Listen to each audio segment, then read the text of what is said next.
Now we go to the United States. The governor of the state of Illinois stated that the Trump administration is using National Guard members as political pawns after the president continues ordering the deployment of the forces to several cities.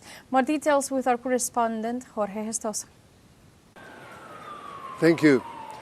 This afternoon, the governor of Illinois, where you have the city of Chicago, has declared that President Trump is using the National Guard, the soldiers, the members, as political pawns for political reasons. In reality, according to him, there's not such crisis. There is not a war zone in the case of the city of Chicago, and therefore there's no need the deployment of the federal troops. So much so that he's suing the government of President Trump, and the same thing is doing the mayor of Chicago, who aujourd'hui that today he was signing precisely a communique where he says that he's declaring ICE-free zones, and it's meaning that it's not just a little space.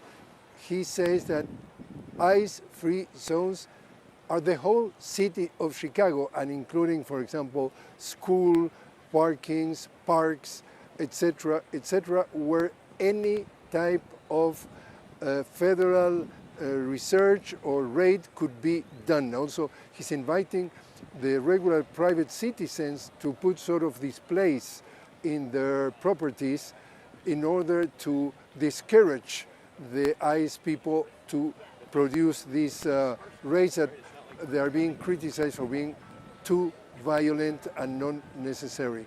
At the same time, for the second day in a row, a federal judge has declared that it's prohibited the displacement, the presence of National Guards in the city of Portland. But now she added that not only in the case of Portland, but in any city of the United States. So much so, we know that the administration of President Trump has reacted that it's going to appeal those situations, and they repeat what they consider is extremely grave situation, given the fact that according to their view, the security of the property of the, in this case, ICE, or the properties of the people who take care of the properties are in danger, and therefore the state, the government, has the obligation to keep those properties under control. And many, according to them, many of the people who are participating in the protest, they're members of Antifa, anti-fascist movement, and therefore they declare that are